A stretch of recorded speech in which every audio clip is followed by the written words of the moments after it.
kaze neza ku ijwi rishya TV vugira muri Western Australia kuri channel ya YouTube muri kumwe na mugenzi Paiko. Ngira ngo mbibutse no gukanda subscribe kugira ngo muzajye mukomeza gukurikirana ibiganiro byacu byose tubagezaho. Aha hari muri parliament ya Uganda mu nama yari yateranye, murabibona uwo bita Senyonyi Joel Besekezi, umuyobozi wa parti itavuga rumwe na leta cyangwa se opposition. Senyonyi Joel Besekezi ubwo yazamuraga ikibazo cye cyerekeranye n'ibwa rya banke cyangwa se banki nkuru ya Uganda, aho yakibazaga Minisitiri Musasizi, Minisitiri wa Finance. Rero yazamuye ikibazo cyagira ati mu by'ukuri hari ikibazo gikomeye cyane hano gishobora kuba cyadukanguye cyangwa se cyankanguye, biranashoboka yuko ngo gishobora kuba cyakanguye n'abandi. Ati kandi ni ikibazo mu by'ukuri ubona ko gikomereye cyane, twebwe abaturage tucyumva cyangwa se giteye ubwoba twebwe abaturage tucyumva. Atariko kugeza kuri ubu ntago government iragira ikintu na kimwe ikivugamo cyangwa se ikivugaho. Ni ibintu ati turimo kumva mu by'ukuri mu binyamakuru bitandukanye nka za Daily Monitor na za New Vision, ariko ntago turumva ikintu na kimwe leta ivuga kuri iki kintu cy'ibwa ry'amafaranga y'abaturage.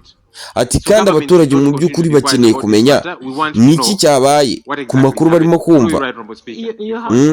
Mbibutsa yuko iyi nkuru ivuga yuko iyi Central Bank ya Uganda cyangwa se banki nkuru ya Uganda yibwe miliyoni cyangwa se biliyoni 62 z'amashiringi. Iyi ni inkuru navuga ngo yasakaye ahantu henshi cyane ku binyamakuru bitandukanye nka za Reuters, The Economist. Ni ibinyamakuru byinshi rero byagiye bigarukaho bigaragaza yuko bamwe mu bapanguruye iyi banki bakayisiga bwuma kabisa n'aba hackers ngo baturuka muri Japan. n'aba hackers baturuka rero mu majyepfo ya Aziya, ngo bashobora kuba bibye banki ngo cyangwa se ngo bamwe mu bantu ngo bashobora kuba barahoze bayikoramo cyangwa se bayikoramo, ngo rero binjiriye IT system ya banki ngo barayipangurura koko ngo nabise ngo West, ngo nabitwa ngo West. Rero ngo nibo bahakazi ngo bashobora kuba bibye iyi banki baragenda barayipangurura kabisa. Minisitiri w'imari rero abazwa iki kibazo cyangwa se agaragarizwa kino kibazo muri inteko, yagaragaje yuko mu by'ukuri amakuru avugwa yuko Central Bank ya Uganda yibwe, yavuze yuko mu by'ukuri aya makuru ariyo atariko biliyoni 62 cyangwa se miliyari 62 avugwa ko yibwe y'amashiringi, nyine miliyoni 62 z'amashiringi ngo avuga ko yibwe, ngo ntago mu by'ukuri ngari amakuru ya nyayo. ngo rero ngo bategereje umwanzuro w'iperereza ngo kugira ngo bazatangaze amakuru ya nyayo. Uyu Senyonyi rero uri mu ishyaka ry'abatavuga rumwe na leta cyangwa se umuyobozi wa opposition, yakomeje abaza Minisitiri w'imari Musasizi avuga ati se igenzura riri gukorwa, iryo genzura rizamara igihe kingana iki? Ni ryari mu by'ukuri ngo tuzabona raporo ihamye kuri icyo kibazo cy'ibwa rya banki? Senyonyi rero yakomeje abwira Musazi ati mu by'ukuri mwakabaye muduha amakuru yose, kubera yuko ati bino bintu iyo bigize ingaruka kuri banki natwe twese biragenda bikatugiraho ingaruka.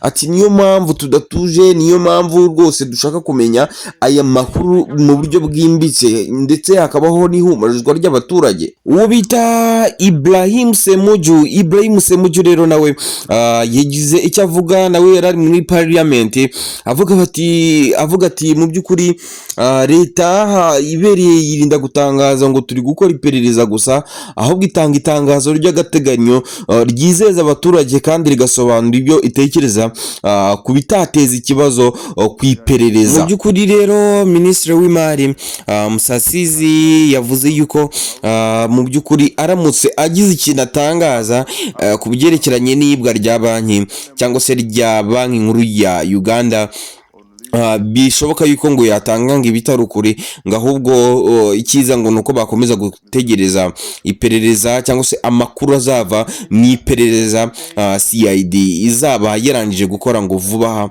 ngo nibwo ngo izatangaza ahagaragara ngo bimwe cyangwa se amwe mu makuru ashobora kuba arebana n'iryo yibwa rya banki.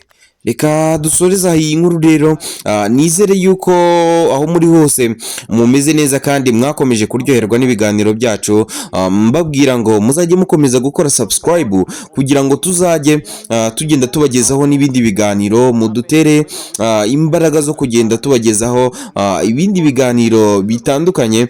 Mushobora no kuba mwatwandikira mu makomenti mukatubwira mu by'ukuri ndetse n'iki mushaka ko tuzajya dukomeza kugenda tubaha, n'ibiki mushaka kumenya bigiye bivugwa ku isi mu buryo butandukanye. Rero navuga ngo Ijwi Rishya TV ni yanyu ni yacu twese. Rero mwemere no kuba mwajya no makomenti mukandika bimwe mu bintu nyine mushaka yuko twazajya tubagezaho. So rero navuga ngo turi hano ku bwanyu, mujye mukomeza kutugaragariza ko turi kumwe. Mukomeze kuryoherwa n'ibiganiro Ijwi Rishya TV bagezaho. Mwari kumwe na mugenzi Paiko hano muri Western Australia, aho mudukurikiranira kuri chaîne ya YouTube. Mugubwe neza naho kuwa mbere mu makuru azaba yaranze icyumweru.